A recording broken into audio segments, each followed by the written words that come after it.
venture capital fund. He's an engineer from Pune University itself and has a PGDM in finance from IAIP Bombay. He has more than 13 years of experience in the venture capital space and in fact has led first round deals in some of the biggest successes such as Ecom Express, Grab, 1MG, Viscotech, Umami and a dozen more. The IAIP group actually is investing through health tech, language, FMCG brands, SaaS, etc. So please join me in welcoming Mr. Mohit Gulati. Thank you.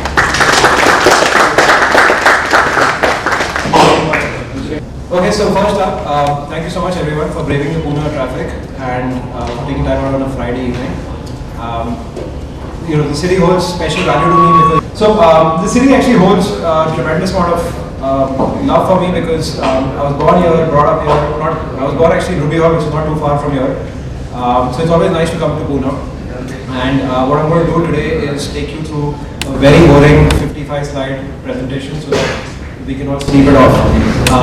So brace yourself. If you've got some snoozing alarms, keep them up for 1 hour from now. No, I'm just kidding. We'll keep it as interactive as possible. We'll talk about a little bit about numbers and where India stands, what's the venture capital world looking like, and we'll also talk a little about my journey. Coming from Pune, which is essentially not a finance hub, right? And I don't know what are you guys doing in Pune still. So think about getting out of here because 140 kilometers from here is a city called Bombay, which is incredible. If you have to be in finance, you have to be in that city. It's as simple as that. For me, that is the real, sort of moment of recognition. Okay, because when I was 21 and just fresh out of engineering college, I had a placement officer who gave me a PPO at Persistent Systems. My annual salary was going to be 2.2 lakh rupees, and he said this is the best package you could have got in 2009, right through the recession. And I was like, nah, yeah, this doesn't seem like worth it. And that's when I sort of decided to move to Bombay without really having too much of finance exposure. To put numbers into perspective, I didn't know how Excel works, and I basically started in finance. So that's where I started. I bought a MS, at that time, Microsoft Office 2000. There's like a ghost inside. Way back in 2007, to learn Excel, you didn't have too much on Google that could help you learn Excel. So you had to literally go through a book and learn macros on that. So that's where I started. I learned finance that way, working at a domestic broking arm. Did that for about 4 years. Realized that this is really boring because betting on market cap is not my thing. Building market cap I felt was more important, more fun. Because essentially, coming from an engineering background, you could sort of see what technology can do, right? Some of you probably may remember, may not remember. But way back in 2007, Pune used to, like 2007-8 when I was in engineering, all of us tried to make that extra buck on the side, right? Pocket money. So Apple had launched the iPhone, which was iPhone 1, then iPhone 3G, 2G, then 3G, 3G Plus and all that. And all these iPhones used to come locked to carriers, whether it's Vodafone or Airtel or anybody else. And I basically, cracked the code there. I learned how to unlock an iPhone. So I was like the sole guy unlocking iPhones across Planet M, which was a music and Apple retailer at that time, Chroma and all these other guys. And that's how I made my first 150,000 rupees. Took all that money and invested in a stock called Sujana Towers. Okay, if you don't know about it, it's a penny stock now. But I bought it at 4 rupees and I exited at 21. Then I went to 150 and then came down to 0.5 paisa. And that is really the journey of compounding money early on. That's when I realized, boss, I have to be in the field of finance. I have to be in the field of equity. And how can you make money via equity is really what my journey has been. So I'm going to keep it very brief with regards to some of the stats and numbers and all of that, because I think what's more important is for you guys to, through my learnings, through my journey, if it sort of adds some value to you, that's really what the key difference here is. And of course, I want to interact more with you guys. You'll have a lot of questions with regards to how the space is developing, how a company is valued, coming from, I'm guessing most of them are charter holders, right? So if you're not a charter holder or if you're a finance person, it's always difficult to sort of understand what is valuation, right? What are stock prices? Why are startups valued the way they are? Or why are even listed companies valued the way they are? if any one of you can justify the Adani Group's valuation, I will be happy to listen to you. I didn't say this. But yeah, I mean, price to dreams is a ratio, and that's really what venture capital is all about, and that's the same applicable to the Adani Group. So essentially, if you just sort of see the numbers that India sort of plays with, right?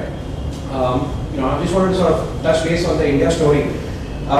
We are a country which is supremely young, right? 67-68% of our population is sub 35, and that number will be like 1 billion plus people who will be sub 35 in the next 5 years. So it's incredible how so many young people are coexisting in one country together. And I think that is really where comes the essence of entrepreneurship. If you go back at job stats, right? If you look at what your parents did or what your grandparents did, essentially jobs were created by PSU organizations because they were large recruiters. Then came the whole wave of IT companies which were large recruiters. But over the last decade, it's actually been startups which have created more jobs than anybody else. And it's incredible, when you look at of course, there's, you can talk about the stats around smartphone penetration, how urban and rural are converging, and your urban population is going over the roof. In fact, a lot of tier 2, tier 3 cities are actually turning into tier 1. Like, I urge you guys to go to Ahmedabad or Indore. It's incredible how those cities are neck to neck with Pune and Bombay or anything else. So this is data which you guys know, right? It's as simple as this. Whatever happens, right, in the next 10 years, mark my words, I'm going on record on this. As long as we have this government in place, nothing stops India from being a 10 trillion economy. 10 trillion is the number that we're going to hit. So the essence of venture capital, or the essence of anything that you guys do today, right? So just to put numbers into perspective, we are about 2.8 trillion right now, roughly 2.4, 2.8 trillion, right? So we're going to go 3x from here, a little more than 3x. Whatever is your net worth, it should go bare minimum 5x in the next 10 years. All you have to do is just stay at it. Don't do anything stupid, and you will be 5 times richer than what you are today, as long as you take the right decisions as of now. And that really is the story for India in the decade up ahead. If you look at through the entire COVID storm, through everything else, India has actually come out very, very strong. Our domestic consumption patterns are incredibly robust. Titan just reported numbers yesterday. 18% same-store sales growth. I mean, for a company at that pace, it's incredible the level of growth that domestic consumption can bring in. The Make in India initiatives, as much as we think that they're just fab out there, but some of our companies have done it, and it's mind-blowing the kind of impact that Make in India can bring. When you start reducing your dependency on the world outside, you automatically become Atmanirbhar in some ways. And it takes a lot to sort of bite into that vision. I'm not here batting for a particular political party or the other. I think anybody who does a half-decent job, this country will propel itself any which way. Whether it's the BJP or the Congress or anybody else who's in power, maybe not the Aam Aadmi Party, but the others, you're fine. Because then freebies don't need it. So that is really the India story, right? We are a force which will keep moving. We are an elephant which will slowly keep moving and storming through the world. We are the 5th largest country in terms of GDP today. We'll be number 2, number 3 very quickly. But when you look at that journey, right, you have to also look at your comparison about what's happening around the world. So this, of course, we spoke about how the population sort of moves from one quarter to the other all the way to 2030. But what's important is, I'm going to take you through a little bit of stats around what the Startup India mission has actually been. It's incredible over the last 2-3 years, a lot of state governments have been inviting us and saying, you should do something in our state. You should create more jobs in our state. And I said, what's the incentive for us to create jobs in your state? We're doing startup funder funds. We want you to raise money from us as state governments and invest in companies from our state. So Madhya Pradesh government, Bihar government, Rajasthan government, Maharashtra government, everyone's opened up doors. Because every state realizes, there's a fundamental problem at hand. When you have 1 billion plus young people, you need to give them employment. Because aspirationally, all these billion people want to go higher up.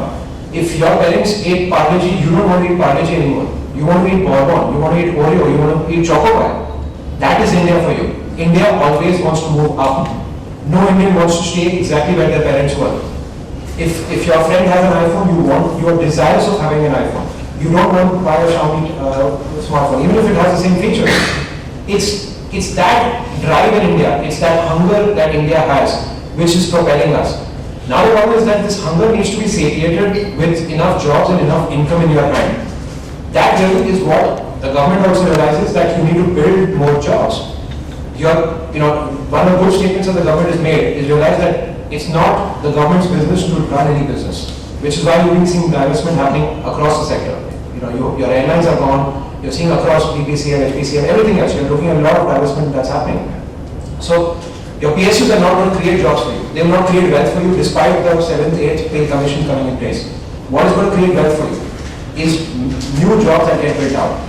Your IT companies will only build a million and a half jobs a year. But we're talking about requiring upwards of 10 to 25 million new jobs every year. How is that going to happen? It's going to happen on the back of entrepreneurship. I'm not here telling you guys to leave everything and go the entrepreneurial route. If everyone starts going entrepreneur, then there's a problem.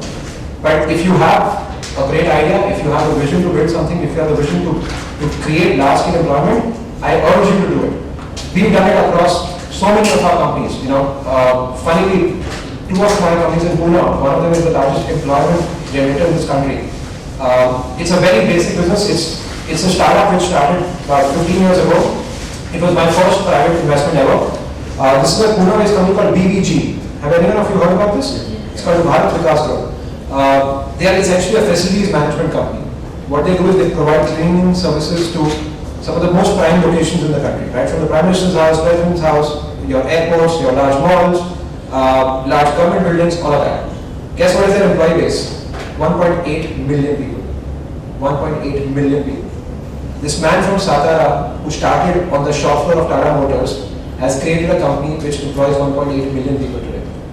It's one of the most spectacular stories of how you can build even if you don't come from the right background.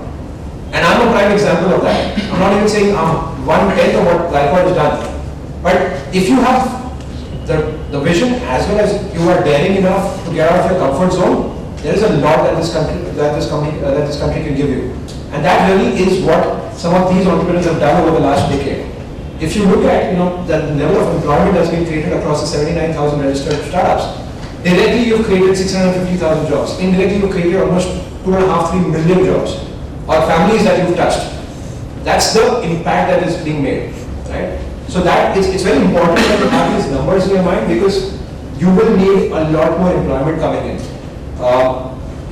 A lot of people actually think that technology is a disruptor. Technology will reduce employment. On the contrary, if you use technology, if you harness technology the right way, you can create so many new jobs. Let's take the example of Swiggy and Zomato, or Ola and Uber. Up until, like all of you who are from Pune, you realize that getting a rickshaw in this city prior to Swiggy, prior to Ola and Uber was almost impossible. Nobody ever went by meter, right? Everything was ad hoc. But today, not only are the rickshaw guys on on these apps, but you have so many new cabs that are on the road. So today, when you land in the Pune airport, you're not stranded. You're not like wondering, how do I get back home? You feel safe that there is an app which allows you to reach home via radio calling a cab. The same thing with Swiggy and Zomato.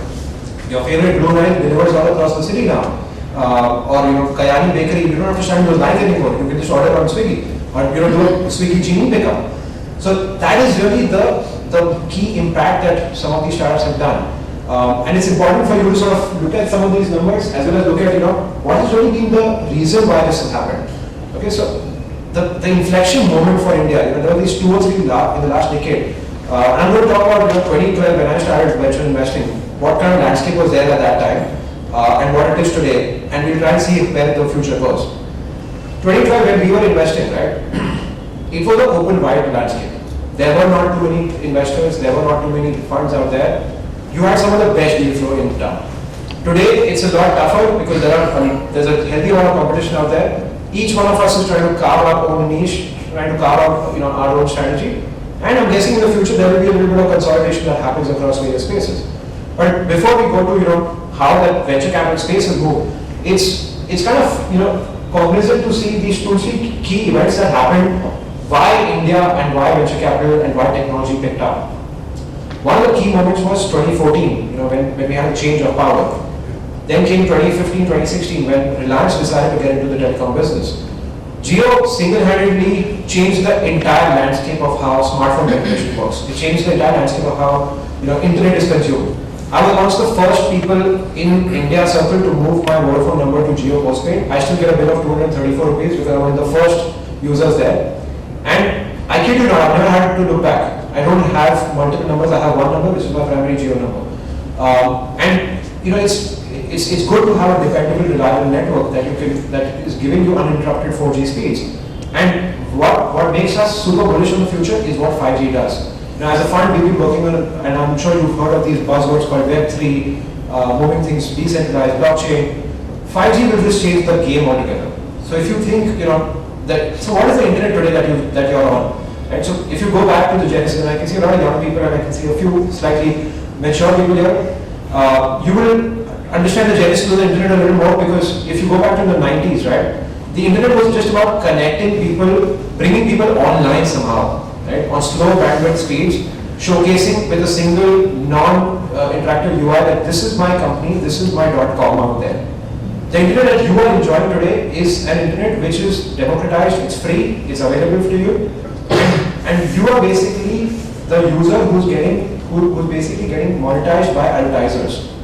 Everything that you do leaves a digital trail today on the internet.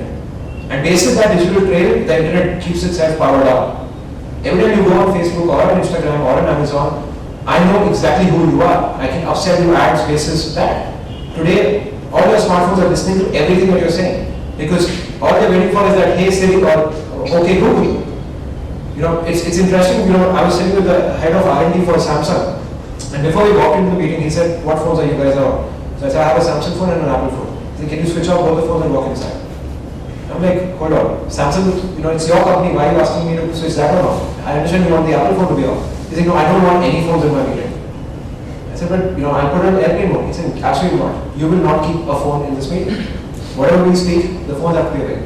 And he basically showed me the proprietary algorithms that are used, which listen to every single conversation that's happening in your daily lives. Everything that you're saying, your phone is just waiting for you to say the magic words, hey Siri. So like if we can do this right now. I'm doing this regular battle with you guys. And I'm just going to say in the middle, hey Siri. There she is, active. And that is technology for you. So it's important that you realize that the Web 2 that you're currently on, that's not the future. Because why should the internet take away all your freedom, take away all your data? In India, we don't really care about data too much, but globally everyone's woken up and realized, boss, enough is enough. I can't be sharing all my data. You know, things being outsold to be basis, you know, how my health is, or basis what the predictive analysis are. That's very difficult. So the Web 3 basically decentralizes things. It changes the way you consume the internet. It basically, so it doesn't matter if Satvik or Mohit are on the internet, because we will all be meta avatars. Our avatars are the ones interacting with each other. Our names need not be given out there. I could just be Deadbeat04, which is by the way my metaverse avatar. And I can just have so you know, Apple's done the right thing in terms of privacy. So if you're using an Apple device and you're logging on into any new app or into any new software, it'll ask you, do you want to hide your email? The moment you hide your email, the end user doesn't know who you are. Because हम तो Indian हैं, हमारा email address क्या होता है? Mohit 04021988 email updater. Right? You give it up. Just because you wanted an email address, you give your email, you're giving your birth date, or you're giving your maiden name, you're giving your father's name, you're giving 100 other things. Why? Right? So that is, you know, it's very beautiful what all applications can be built on the Web3. And that number that you see on the side, right, which is the smartphone penetration, this is going to be 1:1 or probably more than that. Every Indian will have a smartphone at hand because smartphone prices keep on going down. Data prices in India are already the lowest in the world. So it keeps getting better. People, you know, it's so beautiful that most countries went through evolution of 1G, 2G, 2.5G, 3G, 3.5G, 4G, and now we move to 5G. India has gone from no G to 5G. There's a whole India which has not got a smartphone in their life. Forget smartphone, they don't even have a basic phone. And they will directly touch the internet on 5G. So while you have a crop of users who's maturing because you've used through 2, 3, 4Gs, and your first order on Amazon would have definitely been like a sub 500 rupee order. Your last order in Amazon's sale would have been like a 10,000 rupee order. Because you mature, you realize that okay, this is the platform I trust. I can buy my next phone here. I can buy my next smartwatch here. And then there's a new India which is doing that first 100 rupee order. So you will constantly see people moving upward. So, coming back to the venture capital space, right? Of course, all of you all have been reading about 2021. We had a spectacular year. Uncle Ben, sitting in the US, gave a lot of free money. So all that free money came across every country. Venture capital also got it. So the number of deals across every space, late stage, early stage, mid stage, all stages went up. And that is, and if these numbers look big to you, the fun part is when you go further ahead, right? I'm actually going to come back to that slide, but I'll first go here. This is the global landscape. Look at where we are. We are still so small. I gave you so much gyan about how we're going to be number 2, number 3 country in the world in terms of GDP. And here we are. We're still fighting in venture capital. Because our venture capital numbers are even lower than some of the smallest. It's more lower than Israel. And trust me, Israel is the size of Pune. That is the unfortunate part. The overall participation in the asset class is so low. Look at the mutual fund participation as a percentage of GDP. We're at about 15, sorry, correct me if I'm wrong, 15-16%? Right? Venture capital participation, it's such an embarrassing slide, I couldn't even put it there. Venture capital participation as a percent of GDP, guess what हिसाब से कितना is 0.04%. That's how small India's venture capital space is. Total all India venture capital funds put together, only India domiciled, India money raised, not the second capital of the world, not Tiger, not Excel, none of those go-outs. Only India venture capital total amount raised till date is $12 billion.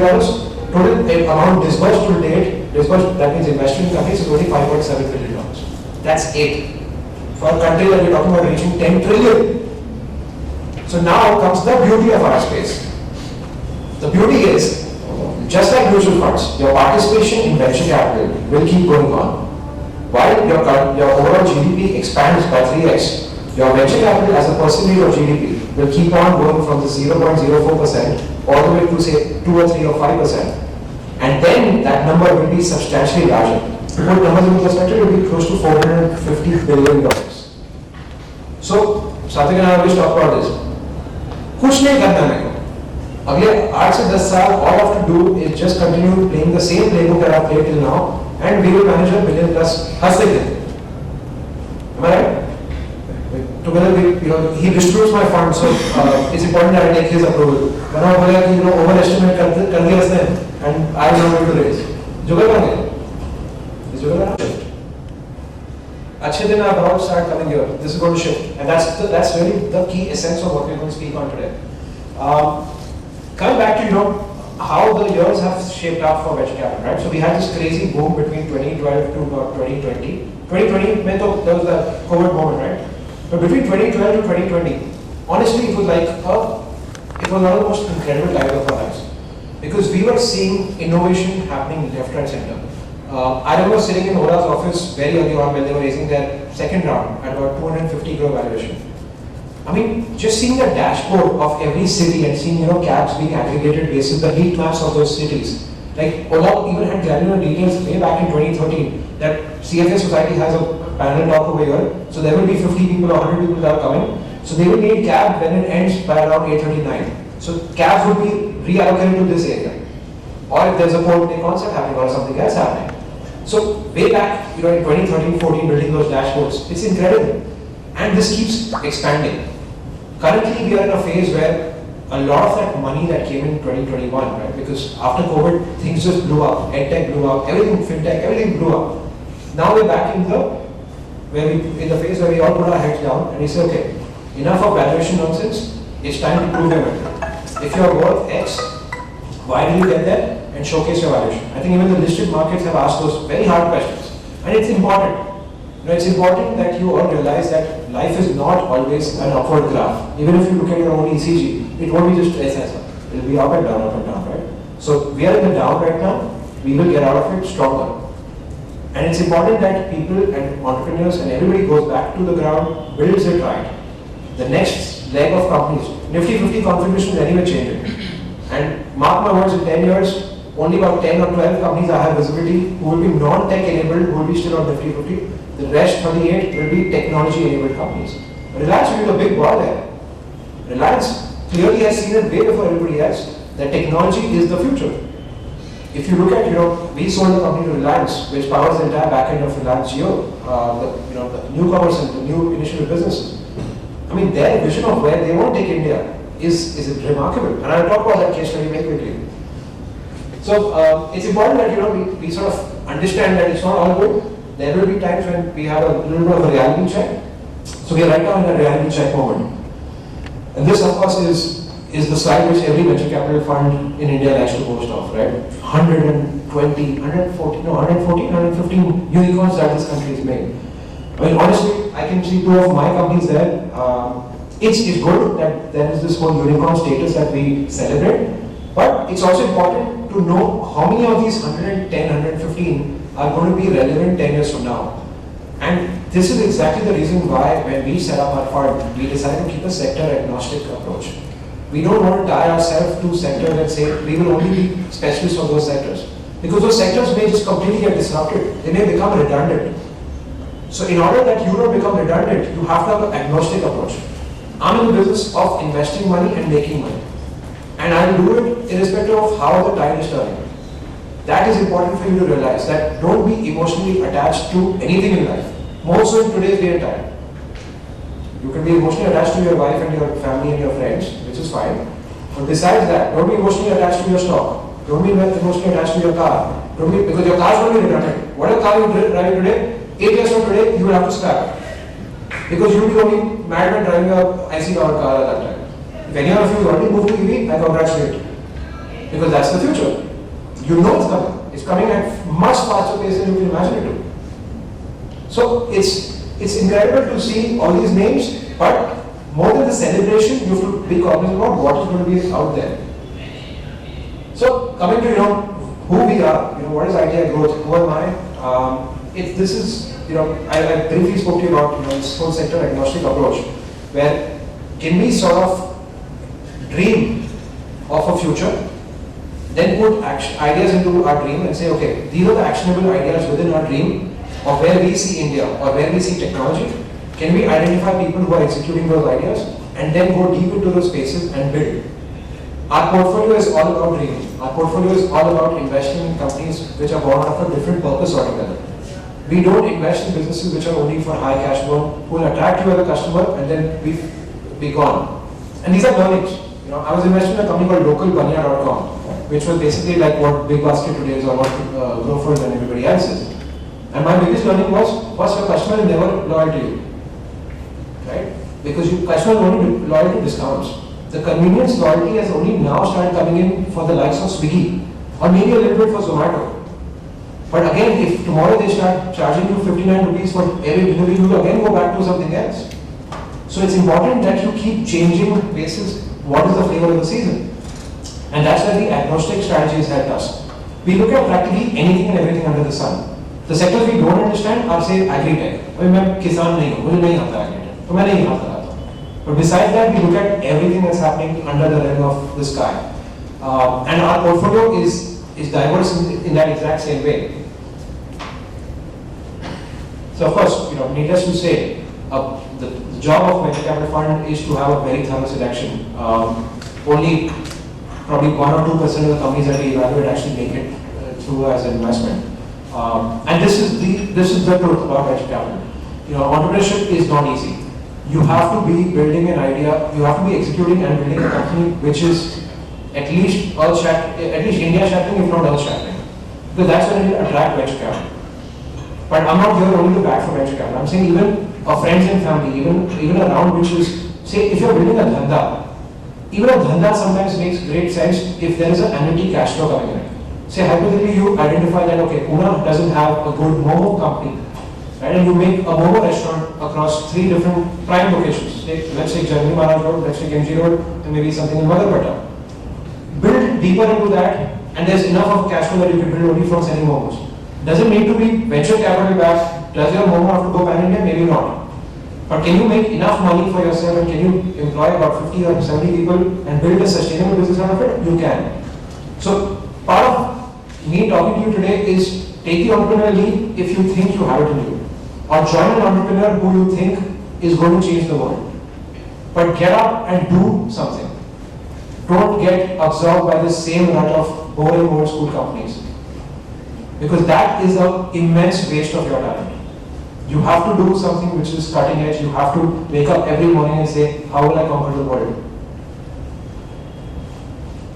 I'm not going to bore you guys too much with my deal evaluation process and methodology and portfolio construction. Of course, all of us have to be cognizant that we can't have all our eggs in one basket. We are diversified across various spaces.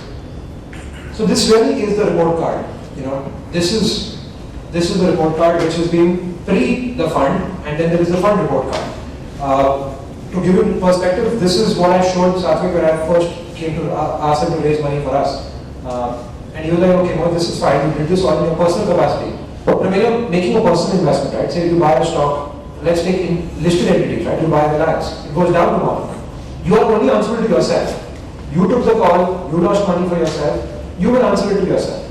But when you are running a fund, when you are managing third-party capital, you are answerable to others, you're not just answerable to yourself.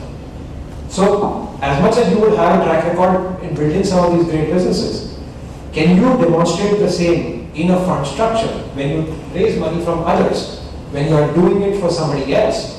And that is really what we've done in the last 3.5 years. This is our portfolio. And I'm going to very quickly tell you, I spoke about diversification, I'll tell you in one line what each business does. Let's start with the leftmost, which is Revo/Gold. 2018, we identified EVs are going to be mainstream. We didn't want to invest in an EV company. We wanted to invest in a horizontal which will power every EV. Revos is the largest operating system powering 82% of all electric vehicles in this country. And, cherry on the cake, they have 54,000 live charging outlets in the country. They are the largest. They are so large that number 2, number 3, number 4, number 5 put together don't touch 54,000. And they get 1 million+ chargers. I urge you guys to download the Bolt app right now and check the chargers in your vicinity. I promise you, you have 200 chargers in and around you where you're sitting right now. This is how they're electrifying India. 2018, when we made this investment, no one was talking about electric vehicles. So, our luck is that Gadkari also decided to think about electric vehicles at that time. But that is the risk we take. This could have been zero. Had electric mobility not really become mainstream, I would have had to be invested in this for 10 years. I would have almost been married to this company. But it happened at the right time, and that's the beauty of the space that we are in. When you buy a stock because you think that the earnings are going to get better in the next quarter. Right? It's not just setup. It's not a gamble. You are predicting the future. Venture capital is all about predicting the future. We saw India electrify. We saw that India's dependence on crude has to come down. Of course, COVID has taught us that our dependence on crude has to come down. And also, in my confession, when I invested in Bolt, I put almost 60% of my listed portfolio money into one company called Tata Motors. Because I saw that if India has to be electrified by 2-wheelers and 3-wheelers, I will do it. But in 4-wheelers, there's only one company which is way ahead of everybody else who can make mass production on electric vehicles which are functionally great. That was Tata Motors. I still urge you guys, look at the stock, it's an interesting one. Our next one is Hubhopper, the largest podcasting company in the country. We bet on audio. While the world was betting on TikTok and Instagram Reels and video, we took a call, let's do audio. This platform, 8.5 million daily active customers spending 27 minutes a day. When I'm in their ears for 27 minutes, I can sell them all the things under the umbrella. It could be advertising, it could be content, it could be 100 other things. One of the largest podcasting companies. In fact, after this session, I have somebody who's coming and creating a podcast for me because he wanted to do a podcast and I told him, listen, do it on Hubhopper. So post the session, I will be spending some time doing that podcast. The next one is Inventor Robotics. This is a full-fledged robo which does a meet and greet. We got screwed in COVID, we got finished in COVID because physical interaction went down. Then we repurposed our robo, put it into hospitals, and whenever any COVID positive patients, you remember very first wave, right? Everyone was scared to even meet each other. So our robo was the first point of contact. You walk into a hospital, your screen was done by our robos. Today our robos are deployed across 18 old age homes I won't call them old age homes, caregiving homes in the US. And they're now doing about close to $2.5 million of quarterly revenues only selling robots. Made in India. Completely built, designed, manufactured in India and exported to the world.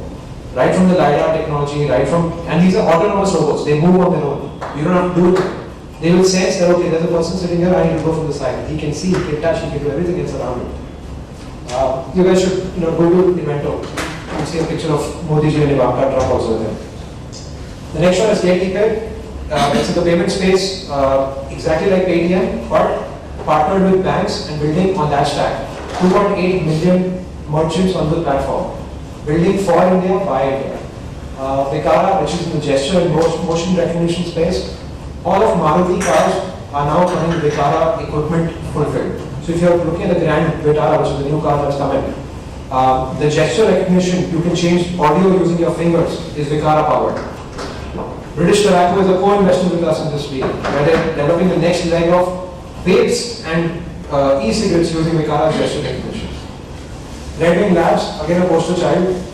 The multiple there is not put in, but it's fine. This is India's largest medical drone delivery company. We took a call that drones are going to be mainstream.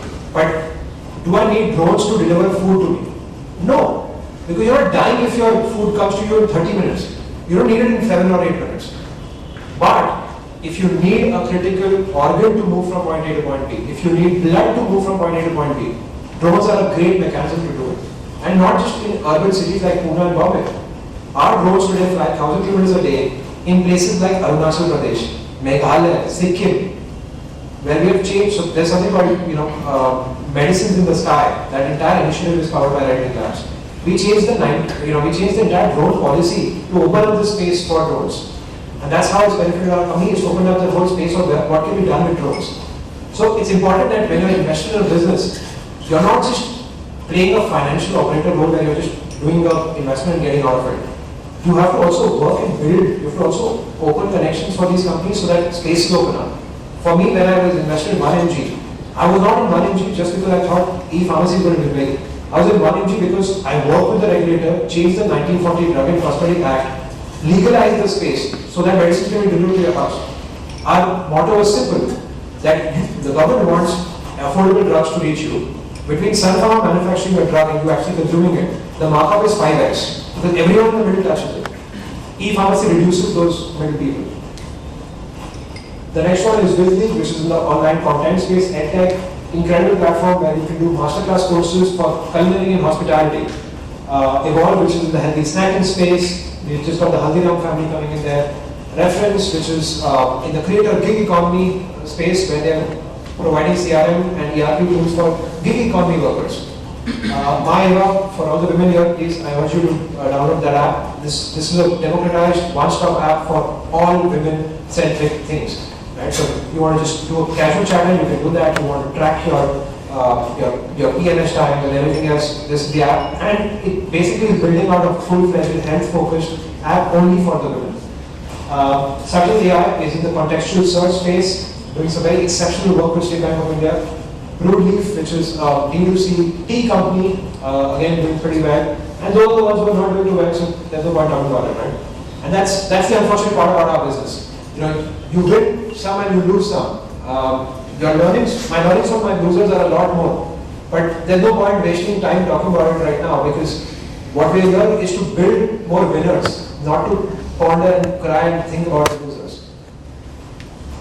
So, like I spoke to you guys, right? I mean, in 2012, when I invested in this company called Ecom Express, it was an open wide world there. 5 people who walked into my office and said, "Can you help us raise $1 million? We want to set up an e-commerce dedicated logistics firm." And my question was, with Gati, Blue Dart, DHL, so many other guys being there, why does e-commerce require a separate logistics arm? Remember 2012, Flipkart was selling books. Amazon was not there in India. That was India's e-commerce market. There were websites like fashionandyou.com, fetish.com, fashionara.com, and also these very small sites. And Krishnan, who was ex-Blue Dart, he started cash on delivery in India. He said, "Mohit, you have no idea what kind of beast e-commerce is. I urge you to just look at China once." And then I did that whole China comparison, and I realized that 11/11, every year China has a Singles Day sale on 11/11, right, 11th of November. In 2012, 11/11 sales in China, just that one day, the sale revenue number was $6.8 billion. India's total e-commerce in 2012 was $5.2 billion, including airline ticketing. If you remove airline ticketing, the actual e-commerce of goods was only $1.1 billion. So it was a no-brainer. I mean, of course, in retrospect, it feels like a no-brainer. Because you're like, okay, there's so much of catching up to do. What they do in a day, you're not doing in a year. So India has to go there. But when you're sort of betting on some of these places, right, those key events have to happen in the perfect alignment of stars for it to work out. We built Ecom Express bottom up. I still remember Pune was the second city that we set up, and like you guys now know that I'm from Pune. So Krishnan called me and said, "Well, can you go on ground and set up Pune because you understand the geography?" And I said, "Okay." Thursday evening I left for Bombay. Friday, Saturday, Sunday, scaled across the entire city of Pune, set up 7 distribution hubs, recruited 58 delivery boys. Monday morning it was pouring like crazy. It was June 2013. I don't know the date exactly. Sorry, June 2013. Pouring like crazy around the airport side, what is that? Vimananagar side. We had our central DC, cut the ribbon, and our first delivery started there. And then there was no looking back. We made it like a sniper program. Every week we would go to a new city and set up a new city. And when I'm saying we, is because I started enjoying it so much. I didn't have a full-time job, just for your information. After 2012, I have never had a full-time job. Because I didn't believe in working for someone and wasting the youth of my life. I believe in building businesses. So I like to get my hands dirty, be on the ground, have chai with delivery guys, understand what are their pain points. I designed their entire apparel basis the sweat and everything else that comes in. I've done doorstep deliveries in Pune just to understand how's the experience, because at that time there was this big thing of try and buy. I will first order the shirt, wear it, check if it's okay, and then keep it or else give it back to you. The amount of time it would take, it took 22 minutes for us to finish one delivery because people are trying. Ladies are going to their room, closing the door, coming back after 21 minutes and then giving something. It was a Herculean nightmare. We learned through all of that. In 7.5 months, they blew up all the money that we gave them. They had no money. I put up my house in Pune on loan against property and pumped in debt into the company because I didn't have equity money. I had only earned about 8 lakh rupees. You can check ROC file. My investment in Ecom Express was 8 lakh rupees. That was exactly my bank balance in that file. I didn't have any money. I told my dad, "You will eventually give me a flat, right?" He said, "Yeah, we have 2 flats. You can take one." I said, "Can I put it on loan right now?" And he's like, "You've gone mad. I will eventually give it to you after I die." I said, "Okay, let's assume you're not going to die right now. Can I just take it like a little bit of advance and you will take a loan on it?" He's saying, "What are you going to do with this loan?" I said, "There's this company I'm invested in. They need capital. We are running out of capital. I need to put their money there." My dad's a doctor. He practices in MG Road. Doctors don't understand capital of any kind. Forget venture or adventure. It's very difficult. And finally, my dad, they were at home. Dad would come to meet me, and he's going back to the clinic. So he said, "Okay, let's drive together." So he dropped me here and he's like, "Tu kis baat pe baat kar raha hai?" It's a venture capital. So convincing him that I'm going to put our house on loan against property was a difficult task. But he said, "Okay, you know the risk, you know the reward, you figure it out." Gave them the 1.1 crore because Pune property, at that time was not that great. That 1.1 crore gave the company lifetime for 2 months of salary. As luck would have it, we could have gone down. It was game over, lights off. People Capital from Chennai came and did a Series A. Robert Pincus came and did a Series B in 9 months from there. Partners Group, CDC, all of that. Series D, they're now almost $1 billion in valuation. They may go IPO, they may sell to someone. We are still sort of figuring that out. But that essentially was my big break in venture capital. It's important that you know the story because the story is that of hard work and conviction and 5% of success coming via good luck and fortune and serendipity. If God decides to be in your favor, things can work really well. But if He decides to screw you over, then whatever you do is going to turn back. And that time just leave it back. It's like a casino, right? The moment you start losing in a casino, just go back home. I'm not advising anyone of you to gamble. But dream life. It's like dream life. It's a skill-based gaming, right? So that is the story of Ecom Express. The next one was Grab, same logistics space. Took the learnings and the learnings from Ecom Express, put it into Grab, built it with bigger check size, sold it to Reliance while Paytm had a standing term sheet with us. I took a call that Reliance is a better home for the founders versus Paytm. Made money here, lost money in the next one, which is local money. I told you about this. So yeah, a lot of learnings overall, from this entire journey, and that really, so I didn't sort of structure my slide as a venture capital, then, now, future. But if you would have sort of connected the dots, I went through all of it in that same sequence. But hopping from things here and there. I wanted to sort of finish it in unit time, about 34 minutes is what I've taken. and I have about, I think, 7-8 minutes for Q&A. So I will take any questions. I have a question. Sure. So I would like to know, like, what is your process for filtering out getting numerous proposals? Like there will be hundreds of companies approaching for funding. So what is your general process to filter out and so usually in our investment for listed equity, we have some processes, filters to bring the limited number of companies. What is your process? You want my diplomatic answer or you want my real answer? Real answer.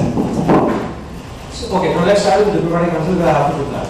My diplomatic answer is, of course, we look at the pitch deck, we look at the target, the TAM, SAM, SOM of the industry, we look at the entrepreneur, we look at the team, all of that, and then we arrive whether, is this a space worth betting on? And the diplomatic answer is also true to some extent. But I'll come to the real answer also a little later. So we arrive at, there are a bunch of things that go into making any investment. Successful or not is in the future. Making it, you don't know whether it's going to be successful or not. But it's important that you are looking at a few things. One is the team that is backing or building the business. Right? Is this team capable of doing what they're talking about? Are they even relevant for the space? Like if I tell you I'm going to start a restaurant tomorrow and I have no knowledge about restaurants, I'm clearly the wrong entrepreneur to do it. Right? I mean, can I acquire the knowledge? Yes, of course I can. But will you be able to sell that story? It's very difficult. You're better off playing things which are part of your core domain. The reason I can today upsell you guys a venture capital fund is because I gave you a presentation about why venture capital is something that I can do well. If you ask me, if you tell me, Mohit, you're an engineer and you should be coding in Python, I'll say, no boss, although the degree looks like it's an engineering degree, but I don't even know Python language versus the Python snake. I don't even identify the snake, forget the code. So it's important that you are betting on the right people who can execute, which is relevant to the space. But coming to the real answer, having looked at close to about, I think, 9,500 startups, right? It takes me 7 minutes. In the first 7 minutes, I have a gut feeling which tells me, okay, this is the space I want to go deeper on. This is the guy I want to bet on. 7 minutes. Because that's more than enough to give you a perspective of, whether are you excited to do it or not. And it's a lot like, it's a lot like dating, right? If you go out on a date with somebody you don't know, it doesn't take you very long to realize that this is going to go really south. You don't take 3 months and realize that yeah, this was not a great person that I dated. Or this is not a great person I married. Marriage will take a little stuff, so God bless you. Dating with a little bit to get out, and there's an exit option. But yeah, that's because what happens is when you're looking at so many businesses across so many geographies, across so many types of entrepreneurs, young, old, super young, like there's this guy on LinkedIn who's hounding me, he's a 14-year-old guy who's an entrepreneur. Sir, मेरे को आपका meeting करना है. Like, okay, but what do I talk to you about? You're 14 years old. I mean, as much as and his business idea honestly is something I will never bet on. But because he's 14, I can't even say no to him. Because I don't want to break his dream at 14. The fact that at 14 he's looking at entrepreneurship, he's talking to me on LinkedIn, he's caught me and he's bombarding me with messages. I'm inclined to engage with him at least a little bit. I'm sort of obliged to engage with him. So I think if you ask me, the key thing that I look out for is what is the passion with which you are building. One of the most important things that you guys have to realize is whether it's a big venture investor or an angel investor, we catch the bluff really quickly. So if you think that you're going to be doing a startup only for a valuation game and you're going to flip it off and your net worth will become XYZ, and that's really what is all that is bothering you, what that's sticking for you, वो पकड़ा जाता है, बहुत जल्दी पकड़ा जाता है. I won't even need to do the first check. Oh, it's only when you stop thinking about the wealth that can be created, then you'll automatically end up with a lot more. Now I have these two friends of mine, they're brothers. They, I've known them from 2009-10 when I was in the markets. They at that time decided that stock broking is a very, very broken scenario in India because this whole ICICI securities, SDFC securities, this is not fun. You want to build a product for stock broking. You want to build a product which people enjoy buying and selling stocks with. And they never raise money from anyone. Despite I knowing them, I said, Nitin, why don't you take money from me? Or anybody for that matter. You're building a great platform. He never took money. He's like, I don't want to get into the valuation game. I don't want to be answerable to anyone. I just want to keep building. I'm a tech guy, I'll keep building. Today, it's the largest retail broker in the country. It's called Zerodha. They have 37% market share in this country. And they continue to build. Nitin and Nikhil are worth, I I think last year check was $8 or $10 billion, something like that, right? Because 100% ownership of the business. This is after the Robinhood correction, because Robinhood valuation is equal to, is taken as a subjective valuation to zero does. And that is really the power of building great businesses. Net worth is a byproduct. If you have built a business which is great, and there will be enough investors that come in, you will have a liquidity moment.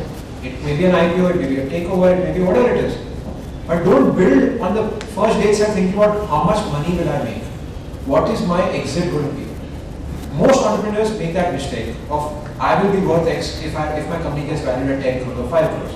Why do we value a company at 5 crores or 10 crores at start? It's because we're not just valuing one or two elements, we're valuing the whole thing. We're valuing you as a founding team.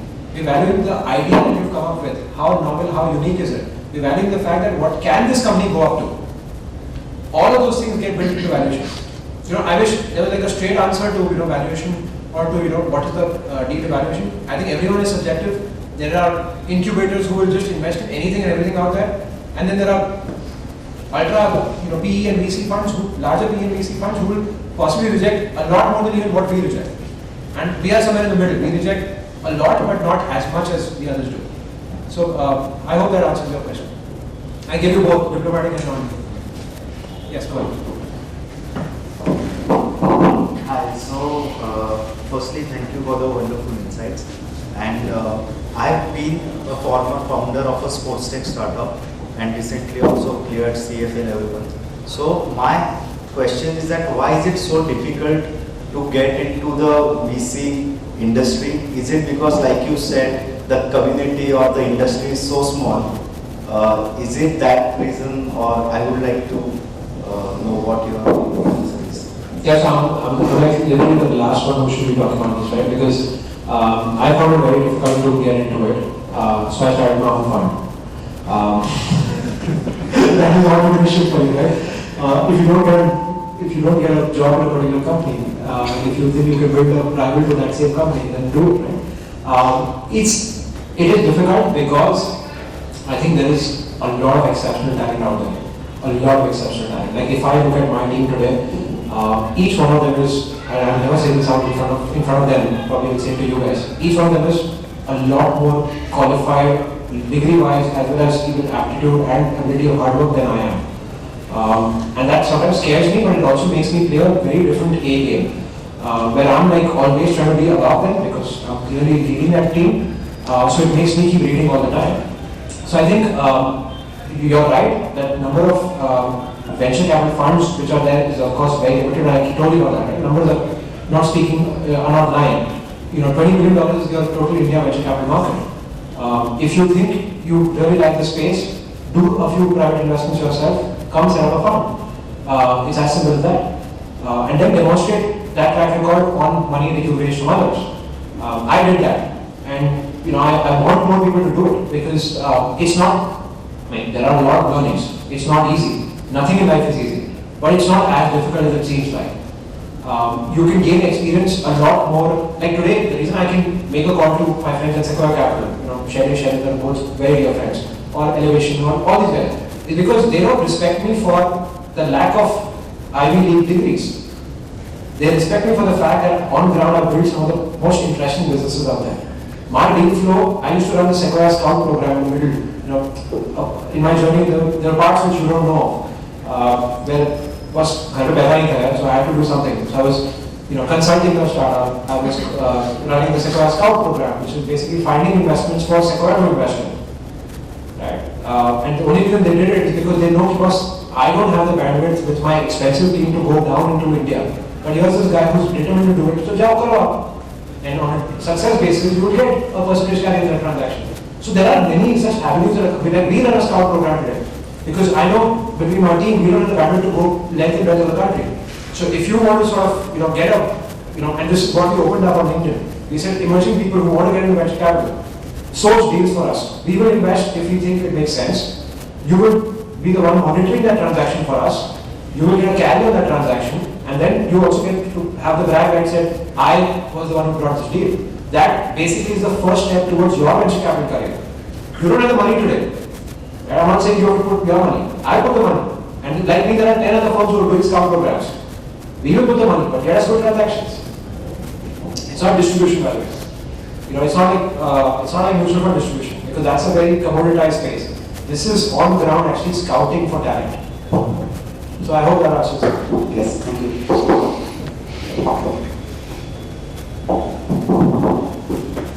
Hello. I kind of have a philosophical question in your journey. Sure.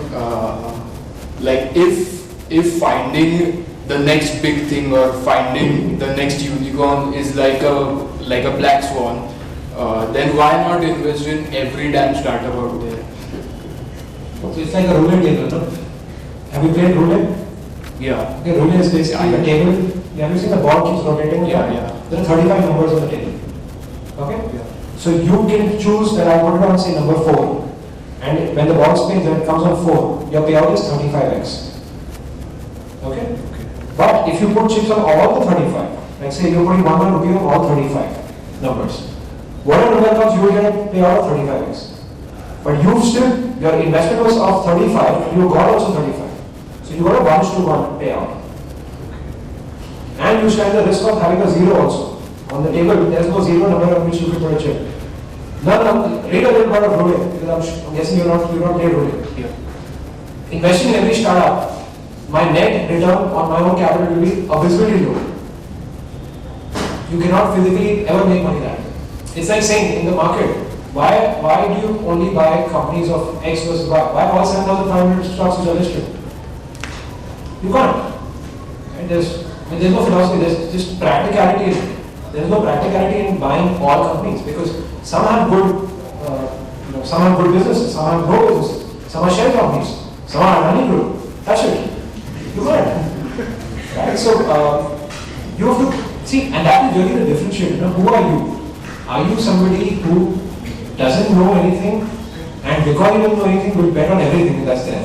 Or are you somebody who's like, I know my stuff, I know my luck, and I know my stars, I will bet on exactly the right things, and they will make money. A unicorn is not built overnight. It takes a journey to build it. But it's what is the most important part of the journey is your ability to dream, to actually look into the future and say, okay, this company I'm investing in, this has the potential to be a unicorn. If you invest in 35 companies, all the companies that are available, there is no potential for anyone to be a unicorn because everyone's doing the same thing there.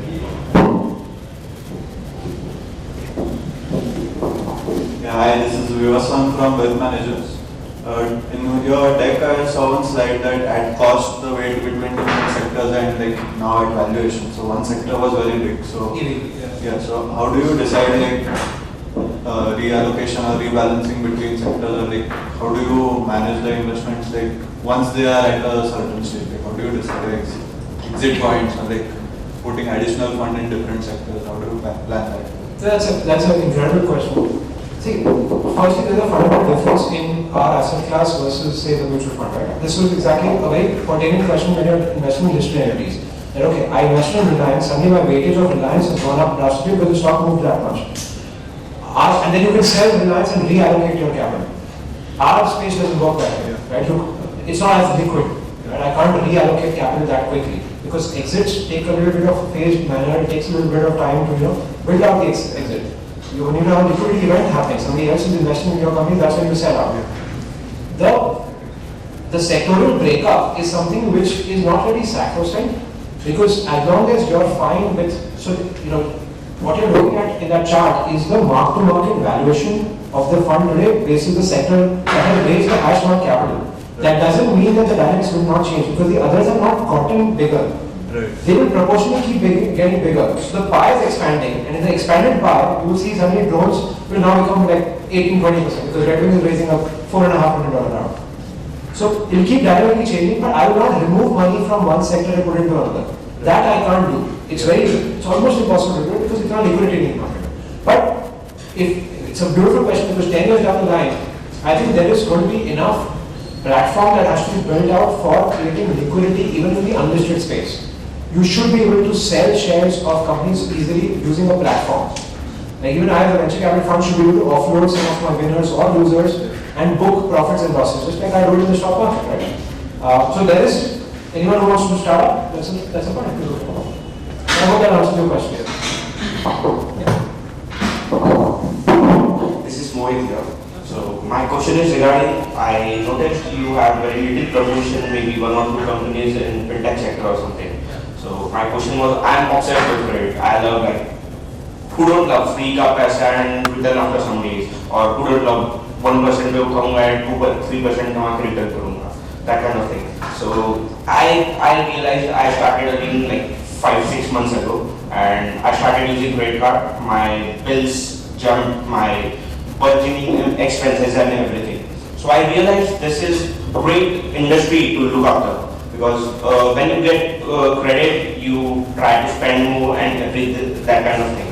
And the domestic consumption, because of credit card industry and the way easily industries are consumers are getting credit and everything. So this is boosting even the domestic consumption. How do you look at this kind of sector, fintech sector kind of thing? Because this market is like many players are already playing in this kind of market, from big banks to startups and everything. So how do you look at this kind of sector? Okay, great question, and I love the way you put your question, because you're talking about your own personal journey around it.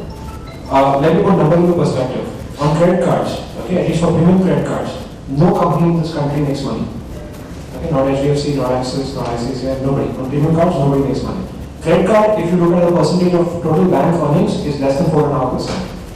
So, as much as you enjoy the credit facility, the idea of giving you a credit card is not for you to spend more. I mean, that's fine. You're doing it. You're building your credit history. But it's for me as a bank to then upsell you home loans, to upsell you car loans. क्योंकि भूख बढ़ती रहती है ना. आज तो phone लिया है, कल गाड़ी लोगे, पहले बाइक लोगे, फिर कार लोगे, घर लोगे, सेकंड घर लोगे, थर्ड घर लोगे, उसमें पैसा बनता है. That is where the money is made. Credit cards, when you look at the cashback on the points and everything else, and see, essentially, for every 100 rupees that you spend, your the gateway charges about 1.4%, right? उसमें से half is paid by the gateway provider, and the remaining comes to the bank. उसमें he has to give you cashback because you're using the card, and the points that come back to you. Lounge access, ये वो करके. Net, everyone loses money there. At least, in fact, the more you use your credit card, the lesser the bank makes money off you. But he makes money off you in your life. So if I look at your lifetime value, I will make a lot more money from you, right? By selling 100 other things. So credit card is like a drug which is given to you to enjoy the benefits of paying later. It's your, and I'm guessing you just started earning, right? It's a beautiful tool for me to incentivize you to not live in your means. Your salary is X, but I give you a potential of spending 5X, 10X. Because you're hungry to do that spend, because you're hungry to buy the next iPhone 14, you will go back to your salary and say, I need to work harder, I need to have a bigger salary, I need to buy the next iPhone, I need to buy the next phone, I need to buy XYZ. That is the game of fintech. You love to enjoy credit. I run businesses which lend money. Credit देना आसान है, लाना वापस बहुत मुश्किल है. इस देश में कोई नहीं ला पाता. We were the largest financiers for 2 and 3 wheeler loans. I have 1,800 auto rickshaws standing in Bangalore and in Pune and in Bombay, which are repossessed. वो भी बहुत माथा मार के. I don't know what to do with them. Do you know the rickshaw business? Rickshaw में कोई किसी को no large guy is into rickshaw financing. You know how rickshaws work? This is interesting thing for all of you. Jugal buys the rickshaw from Bajaj Auto. He comes to me and says, "What? Can you give me a loan to buy the rickshaw?" No, the bank gives it. I want to give it because I'm very dynamic about giving loans. I say, "Okay, Jugal, take your 1.5 lakh rupees, go and buy a rickshaw." Now Jugal doesn't drive the rickshaw. He gives it to Satvik. Satvik, tu chalayega, and you will pay me 250 rupees every day for using the rickshaw. Satvik is like, "Okay, fine. I have to buy the rickshaw. Loan is not money. I pay you 250 rupees. Run it up." Now Satvik is a lazy asshole. He doesn't want to run it himself. Satvik gives it to Mohit for 350 rupees. Saying, "Boss, you have to pay me 350 rupees every day. Run this rickshaw." Mohit says, "I'm also lazy. I will also not run it." Mohit gives it to the guy next to him for 450 rupees. So essentially, the rickshaw is being driven by this guy who doesn't even know Jugal. Okay? Rickshaw moving around. He's earning. And how the chain works is, he's paying him 450, he's paying him 350, he's paying him 250, and he is not paying me. Or somebody in the chain also breaks out. Now, when I'm I'm not getting my money, I go back to Jugal and say, boss, mera rickshaw वापस करो. What rickshaw? I don't know any rickshaw. I don't have any rickshaw. Ask Satvik. Satvik, rickshaw वापस करो. No rickshaw. Mohit, rickshaw वापस करो. No rickshaw. Rickshaw कहाँ गया? I'm roaming the length and breadth of the country trying to find a bloody rickshaw. That is lending for you. Buy now, pay later. There is nothing like that. You have to still pay. Have you seen our call? It's a beautiful question you asked, and I shouldn't be saying it in the open. I'll say it. We are not scared about this. Our call is exactly this. I will not bet in businesses which exploit India and then build themselves. Do I want to be invested in a company or into a business which charges its users 48% per annum rate of interest and makes a spread on it? No. I took a call that RBI will come and clip the wings of these businesses. And that's exactly what happened. All the neobanks got fucked because all their wings got clipped. That is fintech for you. Why is Paytm's market cap the way it is fallen? Is because there is no business there. The lending business that Paytm so dreamed of building at it's the optics in our country, right? Try defaulting on your credit card, by the way. Try defaulting. You know how much they charge you? 3.7% per month. That's annualized 40%. 40%, boss. So it's great fun when the world is going fine and you're getting your salary. You're enjoying the credit, buying all the things. The day the salary stops, the day you don't have money to pay back, that's when the cookie crumbles. For me, I'm in the business of building wealth, but not at the cost of killing you guys. I don't invest in buy now pay later or any of these fintech guys. And the reason I spoke about Getty Pay, what he's doing is he's building that business with the banks. He's empowering cooperative banks who already have the customer database, who already have merchants, giving the cooperative banks a platform, a digital platform to play with their customers, to take payments from their customers. Paytm was doing it in the middle. Now Paytm is being thrown out of India. This guy has been able to crack 48 cooperative banks, 7 large banks in India, AU Finance, ICICI Bank. These guys don't know what to get even. 400 crore raise kar raha hai, RBI ka approval aa gaya. And loans at 12%, simple interest, no compounding. That's fintech for you.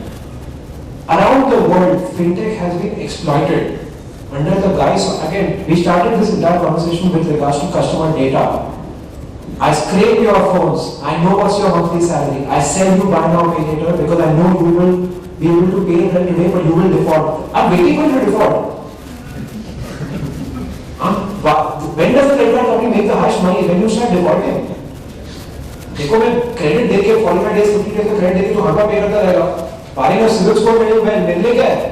I'm not making too much money no. I make money from the 4% of you who start defaulting. So somewhere my ideology, my ethics, and those who have done a CFA, right? I've not done it, but I still have some ethics there. My ethics should allow me to sort of be invested in spaces which are exploiting. Like we met a company, and Rishikesh, you asked, right? What are the parameters of investing in a company? We met a company which does a neo-bank for old age people, for people above 70 years of age, giving them empowered credit cards, fintech, because उनके पास हमारा UPI का all these transactions, fraud transactions happen. So they're doing the neo-banks for old people. So I heard that founder, great guy, second-time entrepreneur, all the check marks, he's got a tech stack, he's got everything right. And I keep on giving these lending services to these poor people. Think, अरे boss, delinquency है ही नहीं, उनका pension आता है. I say, वो ठीक है, pension आता है, that's fine. How much is your rate of interest? Hardly anything, it's only 2.5% per month. You're charging a very 70-year-old man, 70 and upwards, 60 and upwards. You're charging them 2.5% a month on their pension. How do you sleep at night? Will I invest in this business? No. Because ideologically, I can't charge a 30% rate of interest to a very old man. I don't want to charge it to anybody for that matter. So I hope that answers your fintech question. What I think is, people are not aware about this 30% or 36% charge. Obviously, if I start putting this out in the open, you never get the credit card, no? So what I mean to say is, अगर financial awareness आ जाए and then comes the Paytm or Easy Tap or all those kind of things, जो personal loans with a proper technology and everything, they start providing those personal loans and every kind of loan. Again, personal loans. देना आसान है, वापस लेना बहुत मुश्किल है. Look at the delinquencies in the NBFCs. I ran 5 NBFCs of 7,500 crores. Trust me, giving money is the easiest business. COVID has taught us that getting money back is impossible. It's very difficult. The recovery mechanisms, the cost of sending people on fleet to get back money across India is difficult. हर आदमी सच्चा नहीं है ना? That's the problem. Yes, technology is great. Like if I can profile you, right, and I do that, I know exactly, okay, Mohit is working in XY. His name is also Mohit, that's why I'm addressing him as Mohit. I know exactly which company you're working for. I do a 20-year analysis of how a career graph will work, and then provide you with personal loans. All that is great. When used well, fintech works really well. I love my credit card, but I always pay on time. I bought my last house, 50 lakh rupees I paid in credit card. Because I got like 2.5 lakhs of points in that. So if you use it right, it works fine. But there is a lot of misuse. Ethically, I didn't feel that this is the business I want to be invested in. But the day I see a fintech which differentiates, like I would love to invest in a Revolut. Right? For those of you who have not read about Revolut, please read about Revolut. Cross-border, London-based firm, unicorn deck account. They basically move money from one part of the world to the other at almost LIBOR prices, at the fixed currency prices. So interbank exchange is all gone because of Revolut. Complete disruption in the space. That kind of thing is great. So that's that's fintech for you. Thank you. All right. Chalo Sabir, तुम आगे आ जाओ. Because then there will be no time for you to speak. Thank you so much, guys. Okay, one last question. Thank you for such an insightful session. I just wanted to know, as a venture capitalist, which is the next sector you're betting on? Oh yeah, we are constantly betting on some very interesting things. So which can be the next big thing? So we are right now looking at a bunch of Web3 companies. Companies are building for the next leg of internet. We're looking at a lot of decentralized solutions, not crypto, but using blockchain as a mechanism for data storage.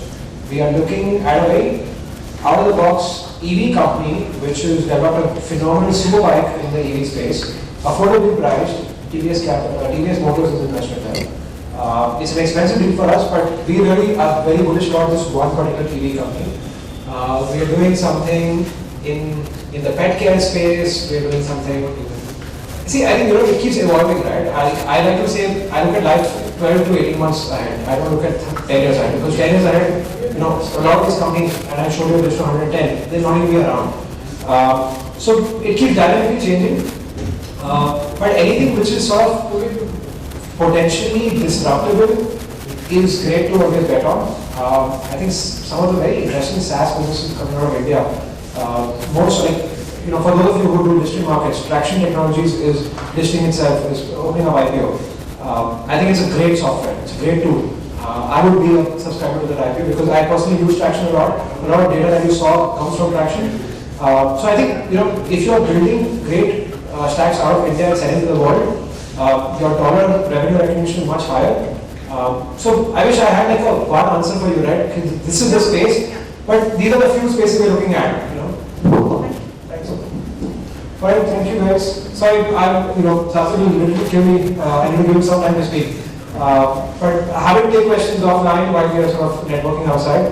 So over to you guys. Thank you so much.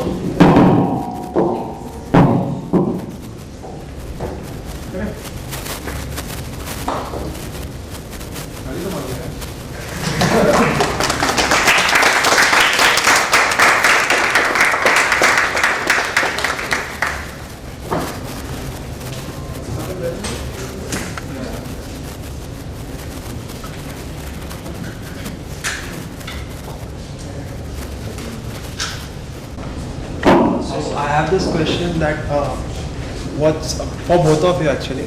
That one regret, that one opportunity that you missed, I want to know about it. Because we've all talked about the happier side of the story. We don't know anything about the sad picture. Also, for Mohit, I know that local Banya is there. So what you learned from it actually? So for me, basically, it was not allocating high to your Pune-based Bajaj Finance only. So I identified it in 2013. But could have allocated a lot there. But I was like, lending is a very risky business. So paisa jata to hai, but till the last EMI is recovered, people do not make money and they were heavily into auto finance. Then auto finance में आपका bad cycle में 7-8% gross NPA हो जाता है. Then they were getting into co-branded credit cards only. Your SBI card had gone literally bankrupt in 2008. So I did like good allocation, but not as much as I would have liked when I see now in hindsight. So one thing I have learned is like when you are confident about a business and promoter and even with public money, you need to go big there. Because आप allocation नहीं करोगे, 3% allocation going up 20x versus an 8% going up 20x is the difference like between an above average investor and a great investor. I'm going to sort of give you a good pragmatic answer to that. I think you should never have any remorse about either your good or your bad decisions, right? Because you always have that sort of FOMO. If you hit a winner, you're like, I should have put more, right? And if you lost money, you're like, I should have put less. Why did I go with such high conviction and lose so much money? I should have lost less money. So the idea is, if you don't have any remorse around either your winners or your losers, you will constantly just keep doing good things at the right time, and the learners will keep taking you further. So I'm not thinking like there are so many moments where okay, I wish like if you look at my entire portfolio, I have what I have to start with, which until a lot of time it was FOMO, now it's like I'm glad I'm not in it because it's on the way down. But I mean, too many of those, you should have done this, you could have done that. Like recently, Adani Group, right? I mean, I bought Adani Total Gas, as a name says, it's Total Gas, but I bought like 1,500 shares at 92 rupees, sold them at 3,248. And I think I could have bought more and made 32x on this listed stock. But I remember that entire ride was so crazy. There was 1,500 shares, which is like a capital of about 1.5 lakh rupees. I made a 30x on it. That's enough, right? I mean, God's been kind. Why have more greed? But that's just life. I have a question for both of you. Corporate governance is a touchy issue. Once you are already invested into a company, especially earlier it used to be an issue with the listed companies. Now, a lot of unlisted spaces they are being. How do you deal with these kind of issues, especially when there is a founder who is the face of the company?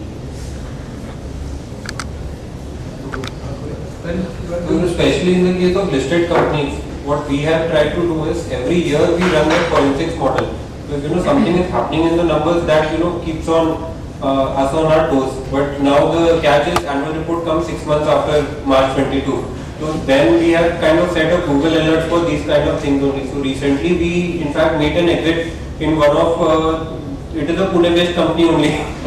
So they are into your ready-made foods basically. There जो capex बोला था उड़ गया वो basically it 1.5 साल हो गया capex is not there and after that also now the CEO CFO they have found of taking out money of the company. So these all Google alerts you kind of set and then you come to know you have to be quick in making decisions at that time. So of course I think corporate governance is a very integral part of what we are building, right? Both on the listed and the unlisted side. I'm actually on the board of 3 listed entities, and one of them is going through a massive income tax raid. Just to give you a perspective about what is optics versus what is reality. Right? Now, this is a company based in one part of India. I can't really name too much because I'm on the board there. But there was a news article which said they've evaded thousands of crores of income tax and done this and that. And I mean, I'm on the board. I know exactly how the numbers are moving, right? Okay, hold on. Did you guys really do that? Well, we don't make that in a cash flow. How did we do it? Right? Yes, there was probably a misappropriation of say about 10 or 15 crores. We have come clean about it. We've gone to the tax authorities, spoken about it, and we're ironing it out. And we'll never do it in the future. Which is why I've sort of stayed back on that board. But I think it's also important to realize the optics around corporate governance, right? You had the promoters of one of the promoters of a listed entity again, Cafe Coffee Day, right? There wasn't too much wrong in terms of corporate governance there. It was just a founder who was like, I feel bad about what I did, and he committed suicide on it. So I think it's about integrity, it's about ethics. You either have it or you don't have it. And as early stage investors, we of course part of due diligence of a person are looking at backgrounds, right? Like what kind of family background you come from. Because I learned this now the hard way. Somewhere your upbringing, for all of you who have a CFA charter, good for you all. But you didn't develop ethics because you read the charter books. You developed ethics because your father taught you what ethics were. If you saw 500 rupee note falling down and you pick it up, that was the ethics that was taught around to you. And if you pick it up and find the person who it went to, that's what the right ethics. So you either have it or you don't have it. And it's important that you are able to identify people who will walk on that non-ethical path and stay away from them. But again, I think, I'm not as heartless as I would say foreign funds are, both in listed and unlisted, where for them the word corporate governance will sell and walk around. I would rather still stay there, look at both sides of the story, take my call, then decide to move or stay. So, I wish that answer was straight there, but there are two sides of every show. You have to listen. I have one question. Now in televisions or when we are discussing with our colleagues, we are talking about many experts are predicting that there will be a recession coming in first quarter or second quarter of 2023.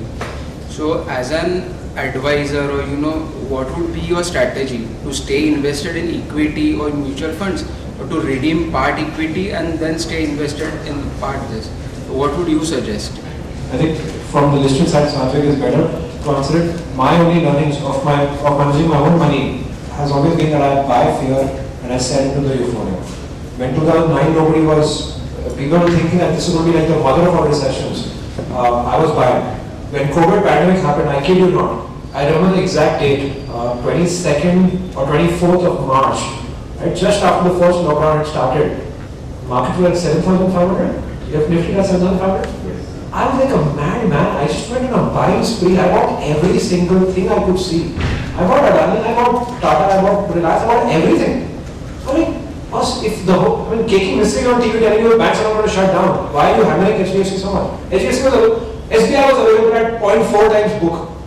Even if the world came to an end, 0.4 times book, I will bear it. I will hold on for 5 years.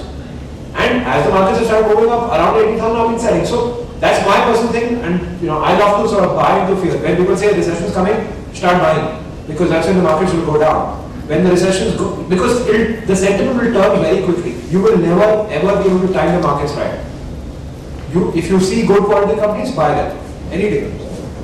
So my answer would be to that would be like two ways. One, in my personal portfolio. Personal portfolio, I'm like always 100% invested, and my asset allocation is real estate to 90% is equities, 10% is listed equities, 10% is startups. I am a very aggressive investor. Account में जो dividend भी आता है, the next day it is invested back in the market. So it's like जीना यहाँ मरना है, इसके सिवा जाना कहाँ. That is what I do in my personal portfolio. But when you are advising clients, when it is third party money, then you have to figure out the whole asset allocation way. Okay? Suppose after asset allocation there is profiling, you come to that, okay, they are 70% into equities, 30% into debt. So when the markets are overheated, then you kind of take some money off the table, park it into debt arbitrage or say long short fund and go into equities. That we have also developed some models based on price to earning ratio, market cap to GDP, price to book of the Nifty and the Sensex, and we try to take a call that way. But overall, I think that वो client करते नहीं हैं, because when the markets are down, they would not be investing, and when they are up, they would be like कि now things are going good, we'll wait for some time. So it becomes tough that way handling clients. No, but what happens is when the markets are down, we don't have money because we are already invested. No, so when the markets were up, so then we would have done some reallocation into debt or long short fund. Ideally, if the client listens to us. But when he doesn't, or say our model could not predict because markets have their own ways, then we have to live with them basically. I have a question for Mohit. Till date, how many investments? What is your win-loss ratio as such? How many investments you have made? How many are winners? I would not be the right benchmark because I don't let companies down that easily. Because I'm sort of a little more networked in the ecosystem, so I make sure that even if it's going south, it gets acquisition hired. So technically, it's not really a loss because acquisition hired, but you get a share swap. So my ratio is actually a little skewed, it's more like a 90s to 10. My sense is venture capital in general would be about 60-40 years. But the bulk of your larger money will be made only in the top, it's the 80-20 rule in life, right? 80% of the real wealth will be the 20% winners for you. But for me, what's more important is that, founders find a safe home to be in. Entrepreneurial dreams shattering is a very, very difficult space to be in. I've sat and seen and done it. I don't allow that to happen very easily. So for people to, which I showed you guys, right, the Brekkie packaged drinking company. We did an acqui-hire swap with a larger company and said, founders and employees should get a safe home to play in. For 10-3D, we're talking to Reliance and doing a penny to the dollar. I won't lose my capital, but I just want to get my capital at 5 or 7%. But it's not a write-off. So that, I think, that comes from your own network. But as we grow larger, and I know for a fact my own bandwidth is getting maxed out, I think the win-loss ratio will increase. It won't decrease for sure. Roughly, what is your allocation, initial allocation will be how much, if you like idea, how much you allocate of your funds?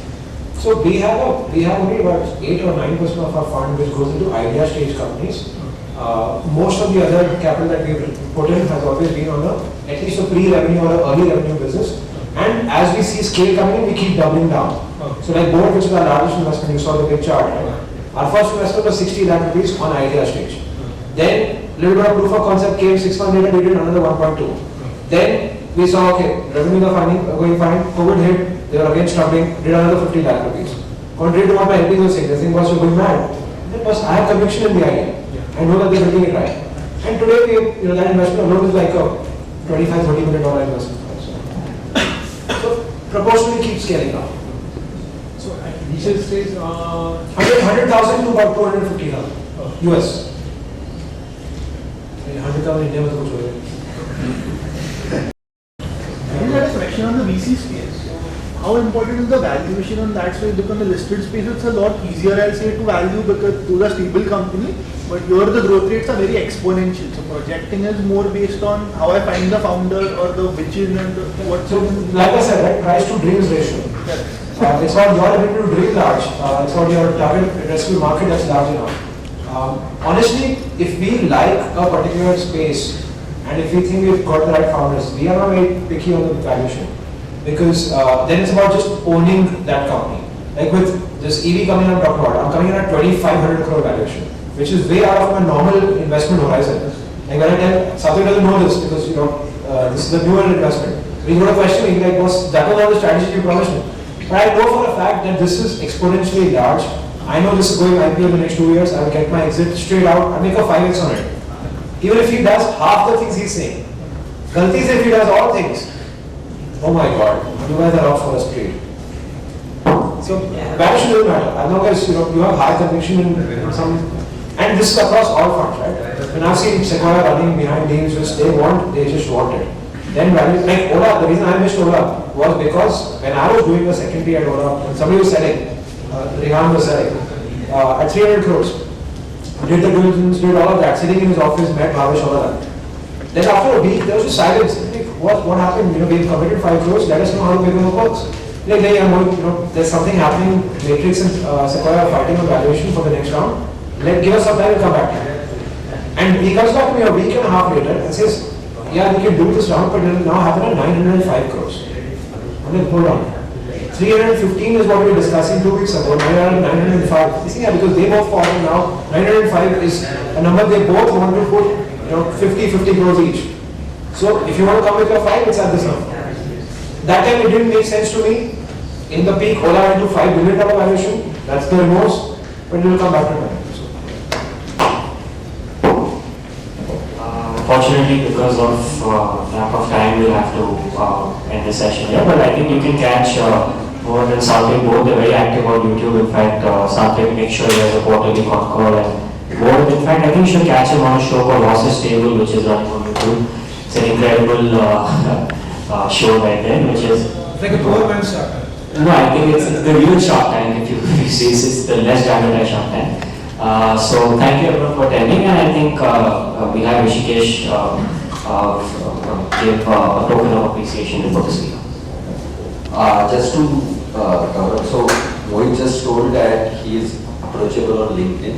So you can always bombard both of them on LinkedIn if you have more questions. And I like to really say that the CFA has been involved with many entrepreneurs because those are part of the advisory and the ecosystem.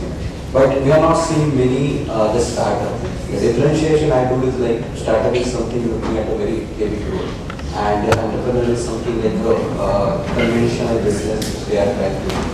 So I think this was a very good introduction for the CFA community to the startup world, and I think we'll continue to do more events such like that. And I'd like to thank you, Mohit and Shakti.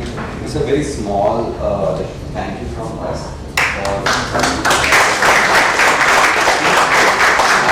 thanks again for coming to our forum. You both are from Pune, so we are right on you. So we'd like to have you again in the future. And thank you very much. We got the highest attendance for last. Yeah, it's one of the after COVID, so we used to have. We got new faces also, new faces also. And new startups. very young people have joined the. Thank you so much, everyone. Thank you.